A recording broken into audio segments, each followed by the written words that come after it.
c'est de voir, parce que nous avons connu ça, et nous le connaissons encore, nous voyons dans nos pays, nous voyons nos pays se vider de leur jeunesse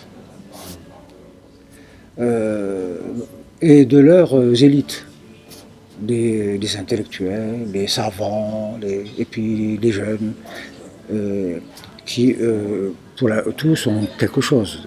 D'abord, ils ont la jeunesse, c'est un grand capital. Là. Mais souvent aussi, c'est des sportifs, c'est des musiciens, c'est des. Voilà, il y a des artistes et nos pays se vident.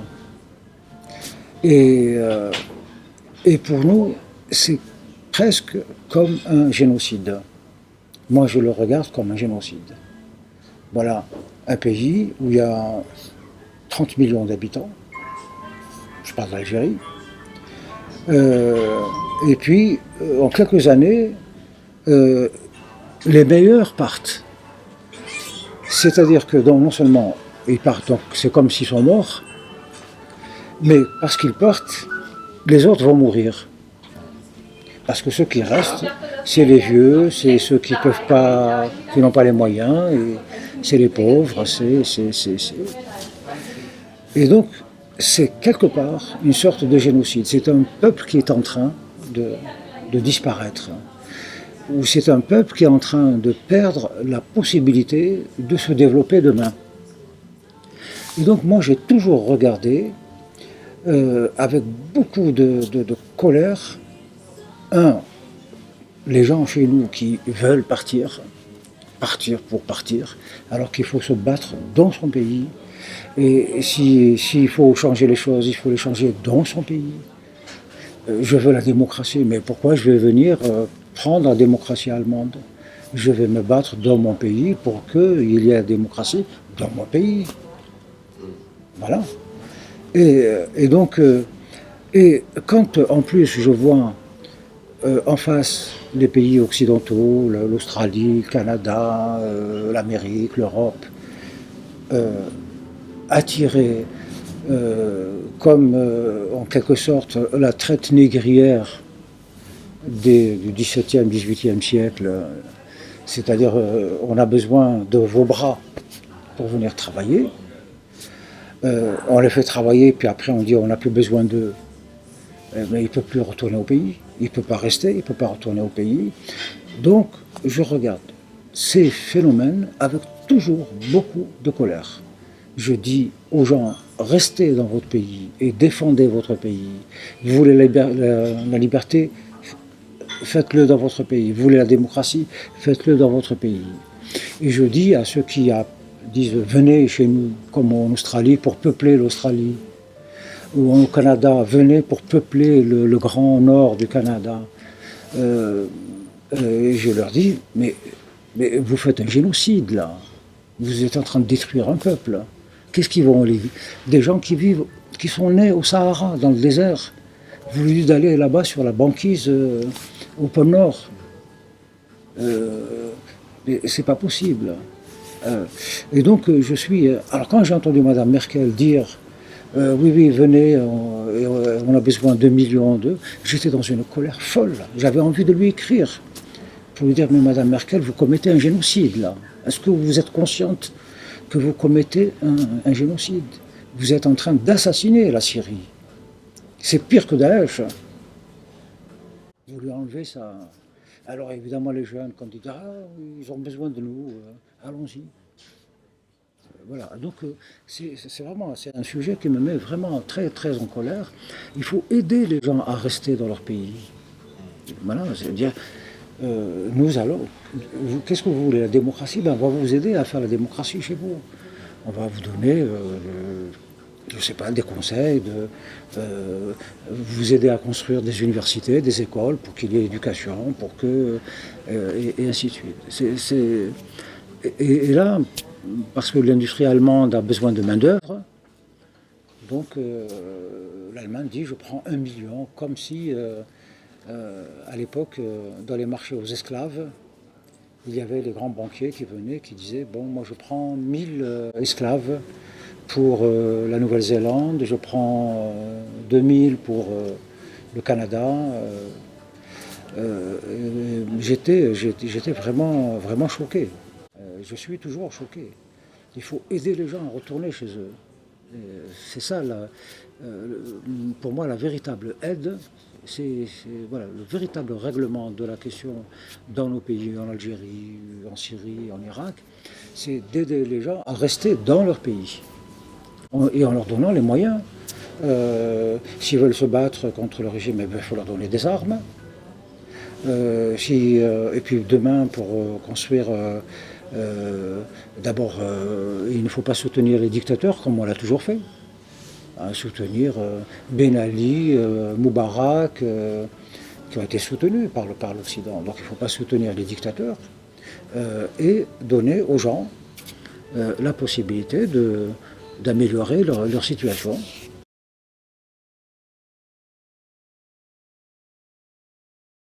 Oui, oui, mais ouais, ça je le comprends. Je le vérifie tous les jours que en Europe, il devient très difficile de parler. Euh, Dès qu'ils font la moindre critique, on les traite d'islamophobes.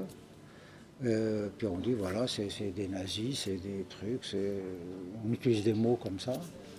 Et donc les gens ont peur de parler. Euh, il faut il faut sortir de là et puis il faut surtout aborder les problèmes sous le bon angle. Euh, Moi, je suis sûr que si les gens disaient, mais pourquoi vous, euh, je ne sais pas, par exemple, à propos des migrants, si on dit, mais de quel droit nous allons prendre les peuples dans ces pays-là? De quel droit? On n'a pas le droit. De, euh, dans une situation normale, un Syrien qui émigre, qui vit en Allemagne, ça c'est normal. Ça, comme un Allemand qui décide d'aller vivre au Sahara, c'est son affaire. Hein, voilà. Donc, mais on n'est pas dans une situation normale. Là, on profite d'une situation de guerre pour voler un peuple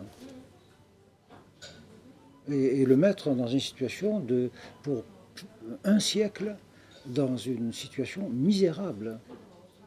Misérable. C'est comme on a vu ça au cours de l'histoire comme ça, où des peuples ont été déracinés et finalement ils disparaissent après. Donc, donc non, il faut aider les peuples à rester dans leur pays. Bon, si on avait abordé la question sous cet angle-là, c'est bien de le dire. Mais quand on dit ah non, il faut les chasser, ah ben non, non, on ne chasse pas les gens. Parce que ça, c'est des gens qui sont malheureux. Donc d'abord, on les accueille, on leur donne à boire, c'est normal. C'est comme on est sur la route, il y a un accident, quelqu'un qui est par terre, on ne va pas passer, on s'arrête, on dit bon, on appelle l'ambulance, on lui donne à boire, etc. On fait ça. Donc c'est dans cette situation. Donc accueillir les gens aux frontières, les aider, les trucs, les enfants, les femmes qui sont traumatisées par les bombes et tout ça. Oui, c'est un devoir d'humanité, il faut le faire. Mais ça, c'est le travail des organisations humanitaires. Quelqu'un qui est dans son pays et euh, qui travaille, et puis qui décide de vivre en France ou en Allemagne, non, ben voilà, c'est un monsieur qui change de milieu, c'est tout. Hein. C'est pas un touriste, ce n'est pas un migrant économique, parce que chez lui, il avait un travail. Je viens travailler à l'hôpital de, de Cologne parce qu'il y a une spécialité, je veux travailler 5 années, 6 années. Voilà, donc il y a ce type de... Et puis au bout de 5 6 ans, j'ai la spécialité, je retourne dans mon pays. Et puis il y a ceux qui effectivement viennent parce qu'il y a du chômage endémique dans leur pays et viennent chercher du travail. Donc c'est un immigré, donc pas de statut. Ils viennent, ils sont là, bon, c'est un immigré. C'est un mot qui ne veut absolument rien dire. C'est à un moment donné, il va faire des papiers, alors on dit c'est un résident. Résident, mais vous êtes résident dans votre pays. Voilà. Alors on invente des mots comme ça qui ne veulent rien dire. Attends, mais qu'est-ce que. Imaginez-moi, je suis là, parce que j'ai pas trouvé de travail dans mon pays, je viens ici, bon, j'ai un emploi, mais je ne suis pas allemand, je suis encore algérien, bien sûr, mais ici je suis émigré résident. Ça veut dire quoi? J'ai aucun droit. Est-ce que je peux voter? Non. Est-ce que je peux faire ça? Ah non. Et ça? Non. C'est pas possible. Bon, alors, et là c'est pire, la situation s'aggrave, parce que là, ils viennent, c'est pas des émigrés, alors on a dit migrants. On a inventé un autre mot pour dire migrants. Mais qu'est-ce qu'on va faire? Est-ce qu'on va les mettre dans des camps comme les Palestiniens réfugiés? Ils sont dans un camp, c'est une situation provisoire. Alors en ce moment, ils relèvent du Haut Commissariat aux réfugiés des Nations Unies. Parce que c'est des populations fragiles, il ne faut pas les exploiter, il ne faut pas que le pays qui les accueille les exploite.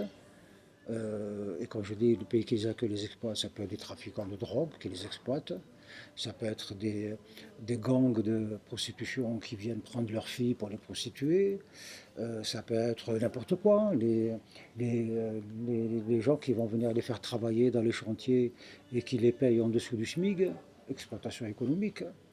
Donc il faut les mettre sous la protection des Nations Unies, le Haut Commissariat aux réfugiés.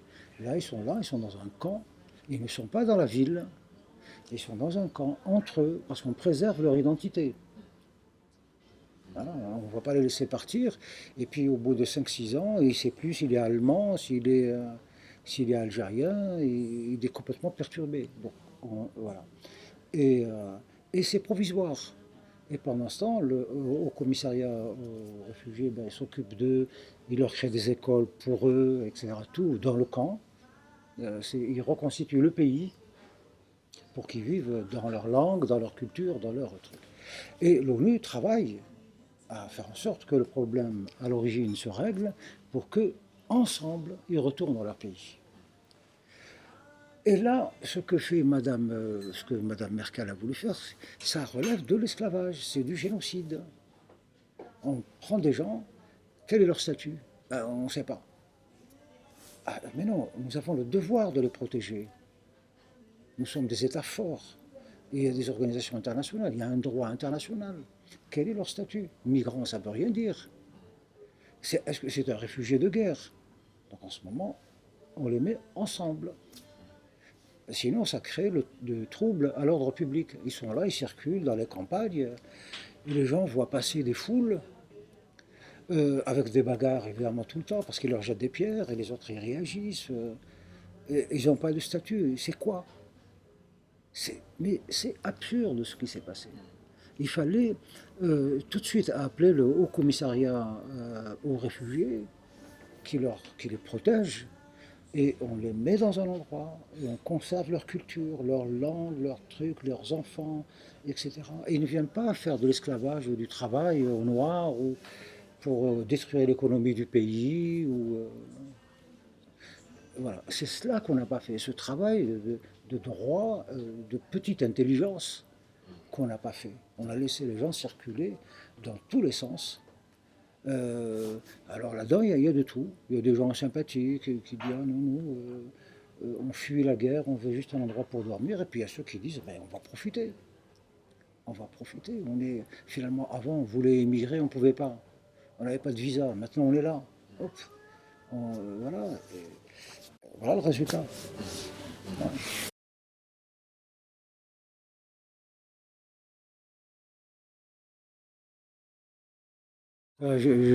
Ces discours, je les trouve abominables.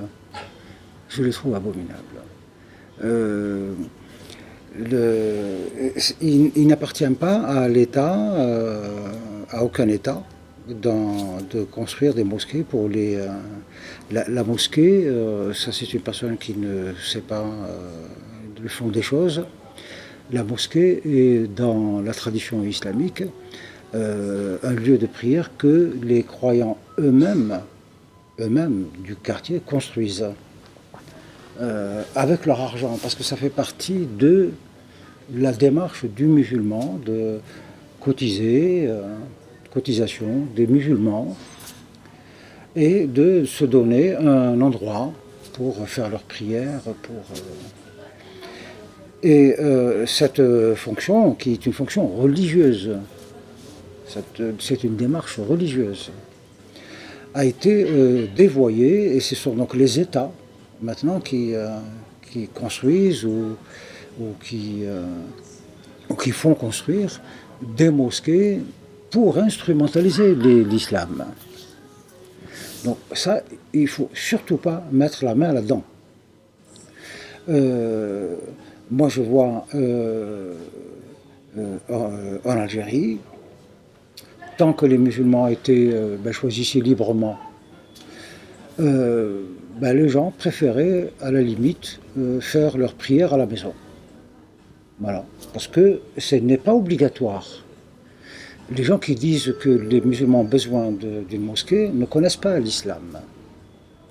Ce n'est pas obligatoire. La mosquée n'a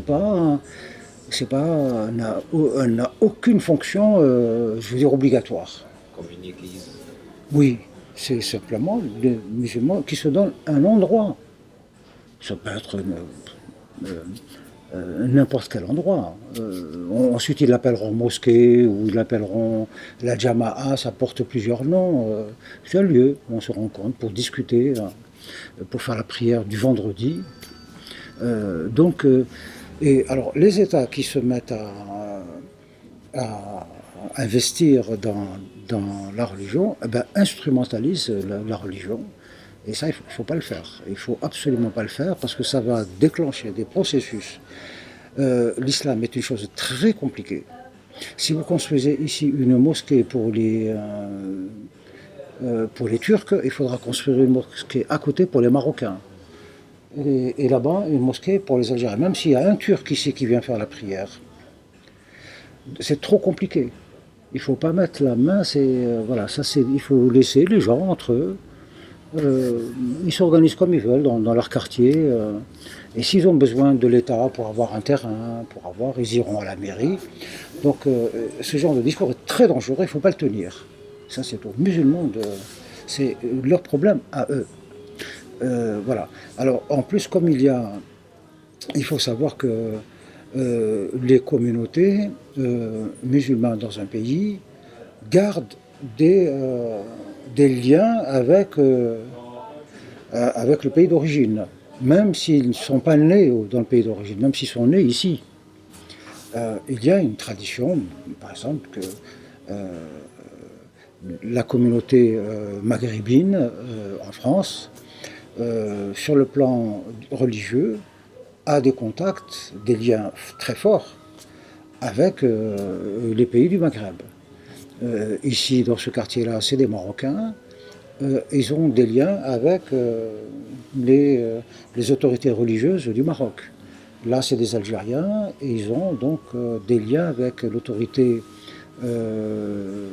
religieuse en Algérie, et ainsi de suite. Donc les problèmes de là-bas viennent ici et les problèmes d'ici vont là-bas. Voilà, donc il faut faire très très attention. Ça, c'est la liberté des musulmans de s'organiser. Et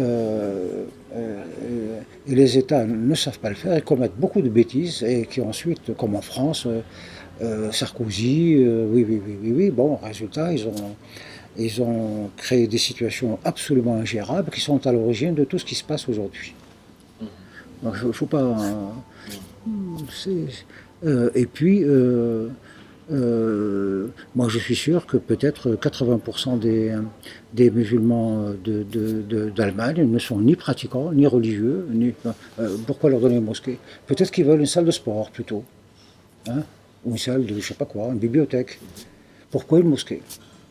Et je trouve que c'est très méprisant ou très parce qu'il est turc, on considère qu'il est musulman. Est-ce qu'un Turc considère tout Allemand comme chrétien? Non. Il ne sait pas. Peut-être qu'il est juif, peut-être qu'il est catholique, peut-être qu'il est protestant, peut-être qu'il est bouddhiste, peut-être qu'il est athée. Alors pourquoi il est turc, donc il est musulman. Donc je veux construire une mosquée. Mais je ne veux pas de mosquée. Je veux une salle de sport pour mes enfants, je veux une crèche pour mes petits-enfants, je veux un lycée, je veux une bibliothèque. Mais je ne veux pas de ça. Ma religion, heureusement, me donne la possibilité de faire la prière à la maison. D'ailleurs, n'importe où. Même dans l'avion, n'importe où. La prière se fait n'importe où. Donc je n'ai pas besoin d'une mosquée. Alors on dit, ah oui, pour qu'ils se rassemblent. Mais pourquoi? Est-ce que les Allemands se rassemblent à l'église? Ben, ils se rassemblent au bar, ils se rassemblent au stade. Pourquoi c'est encore cette considération méprisante? Ah, il est musulman, il a besoin d'une mosquée. Ah, il est musulman, il se rassemble à la mosquée. Pas du tout. Pas du tout. Les pays occidentaux, ils sont dans leur pays, ils font ce qu'ils veulent. C'est leur pays.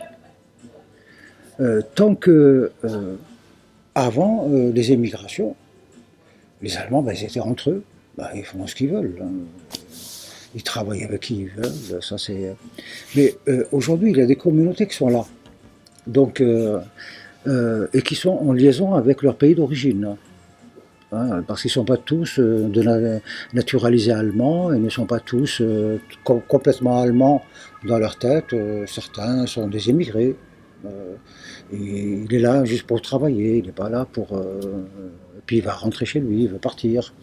Et l'autre, il est là que juste pour étudier, etc.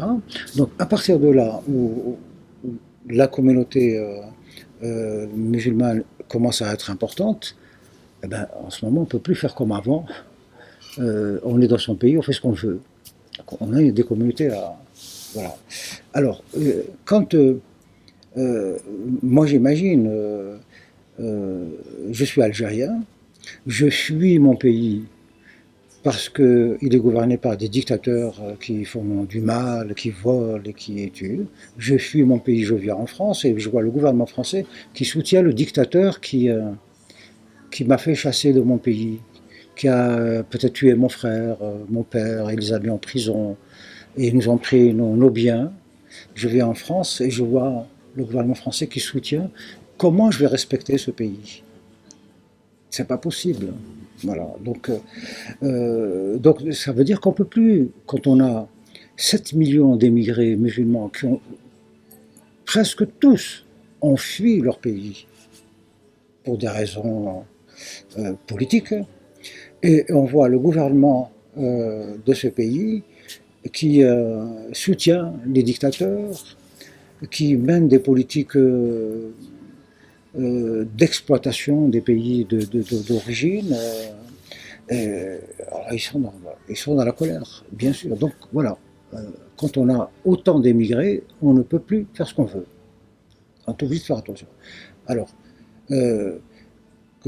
quand on voit tout ce que... En Algérie, 200 000 morts, une guerre civile qui a fait 200 000 morts et tout ça, et puis on voit le gouvernement français donner la médaille au prince du Qatar qui finançait le terrorisme en Algérie, on ne peut pas aimer le gouvernement français. On ne peut pas avoir de l'estime pour lui. On ne peut pas avoir de l'estime pour la France. Moi, je parle de la responsabilité d'aujourd'hui. Les gens ne regardent pas les responsabilités historiques. On ne va pas toujours condamner l'Allemagne et les Allemands parce qu'il y a eu le nazisme. Voilà, il faut sortir de cela. Bon, eh ben c'est pareil, on peut pas. Par contre, les responsabilités d'aujourd'hui, elles sont là. C'est elles qui font, qui mettent de la colère et de. C'est les responsabilités d'aujourd'hui. Voilà.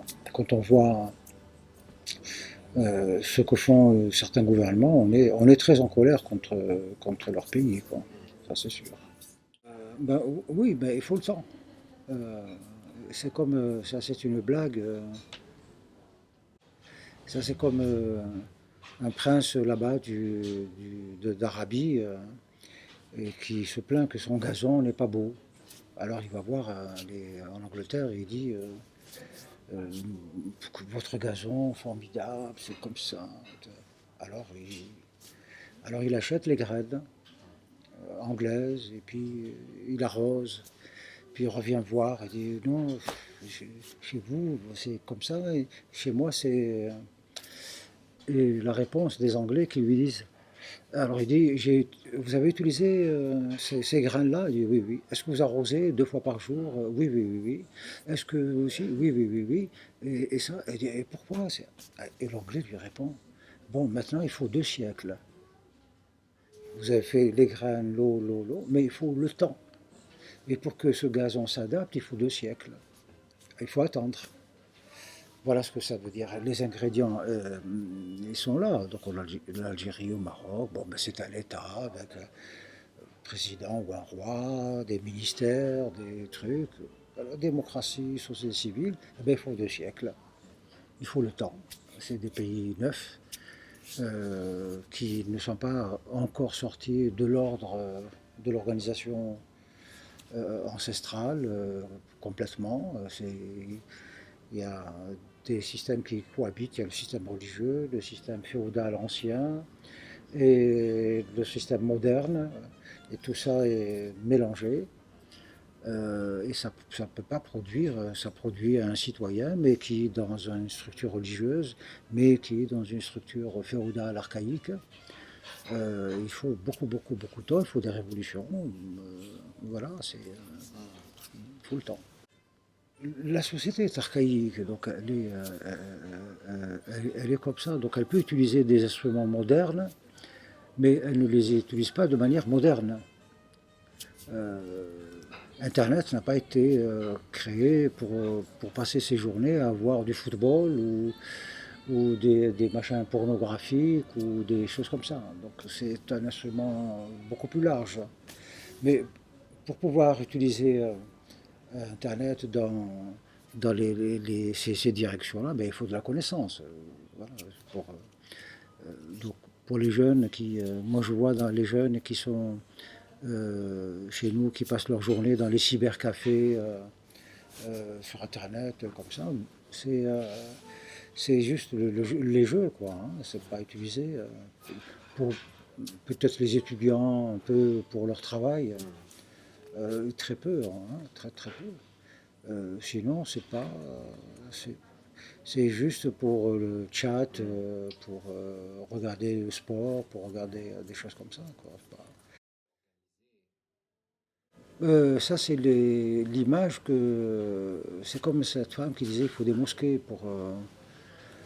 Ça, est une image que l'Occident a inventée parce que euh, euh, pendant la guerre en Algérie, la guerre civile, le printemps algérien, parce qu'en Algérie, il y a eu un printemps 25 ans avant.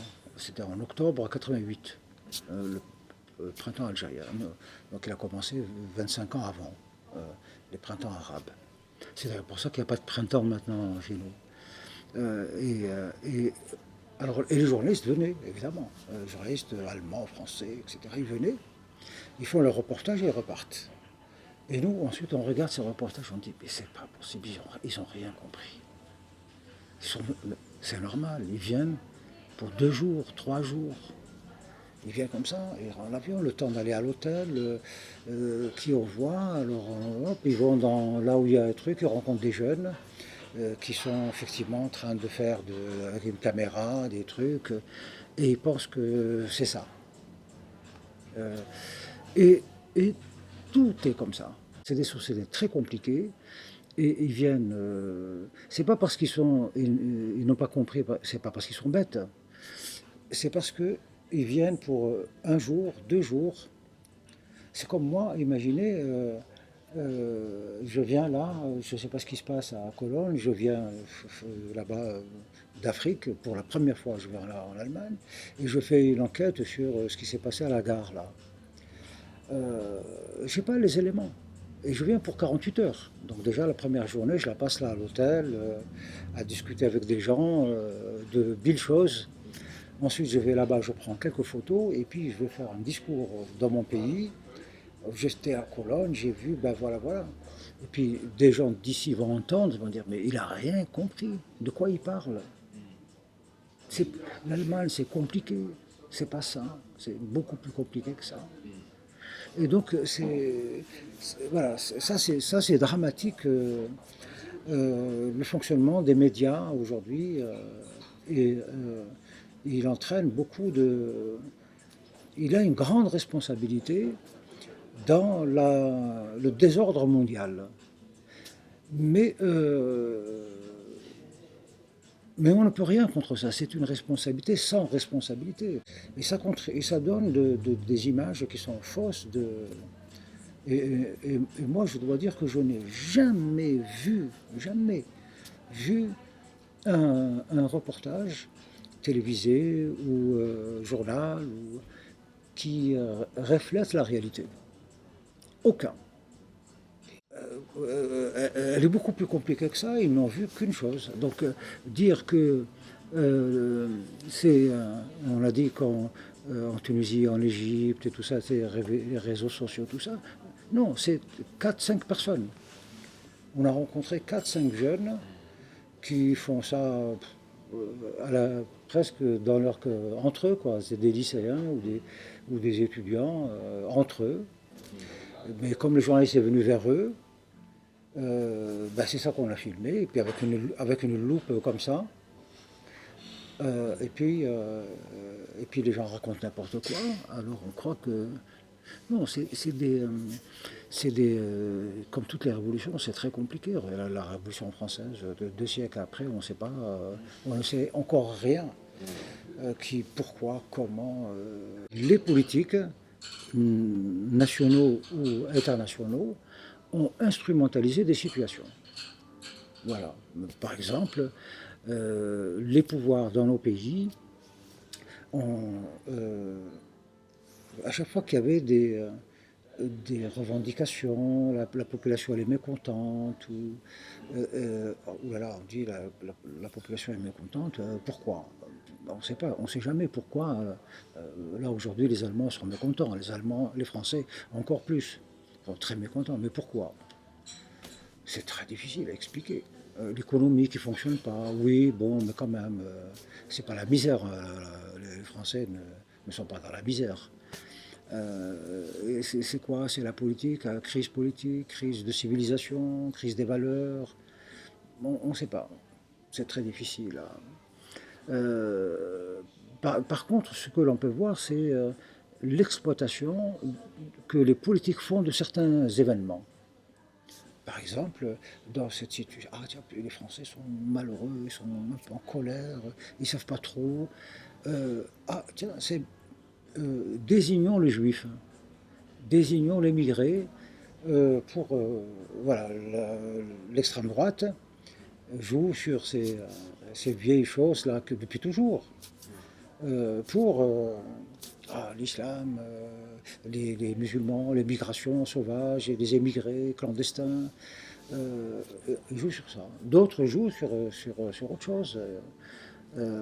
Chacun joue sur quelque chose. Certains, ils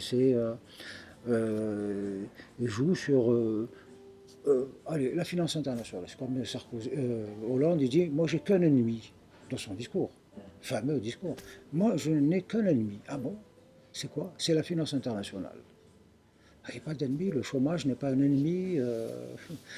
Et ceci, il a dit, j'ai un ennemi, un seul, la finance internationale. Quand un président parle comme ça, c'est réellement grave, grave, grave. Hein. Bon. Et ainsi de suite. Donc, mais pourquoi? Parce que lui, il est socialiste. Et il veut être élu. Donc il joue sur les vieilles peurs des socialistes. Ils ont peur du capital, du capitalisme, de la finance internationale. Voilà. Donc il fait exactement comme l'extrême droite qui joue toujours sur l'étranger, la peur de l'étranger, la peur de l'ennemi extérieur. Et lui, la vieille peur des socialistes, c'est le capital, le patron, donc le cigare. Qui... C'est populiste aussi. Hein? C'est populiste. C'est populiste, voilà. Moi, j'ai toujours été très exploité, oui, oui. À chacun de mes livres, il y a des exploitations qui sont faites, toujours symétriques. Hein. Quand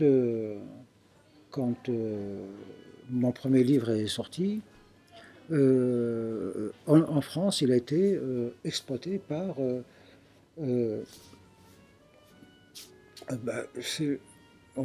Beaucoup de gens disaient, euh, voilà, regardez, Sansal, il raconte la véritable histoire de la colonisation. La colonisation n'a pas fait de mal en Algérie, elle a fait du bien. C'est une œuvre de civilisation. Ah, où est-ce qu'ils ont trouvé ça dans mon livre? Je ne sais pas.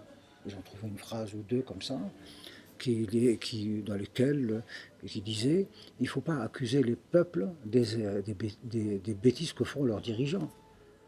On ne va pas condamner le peuple allemand parce que Hitler a fait des folies. Mais c'est de la folie de penser cela, d'accuser un peuple de ce que fait un fou. Les propos, les livres sont exploités dans tous les sens. Il faut prendre acte de cela et continuer son chemin. Parce que si vous voulez ne pas être instrumentalisé ni par celui-là, ni par celui-là, ni par celui-là, ni par celui-là, ni par celui-là, ni par celui-là, il ne faut pas écrire.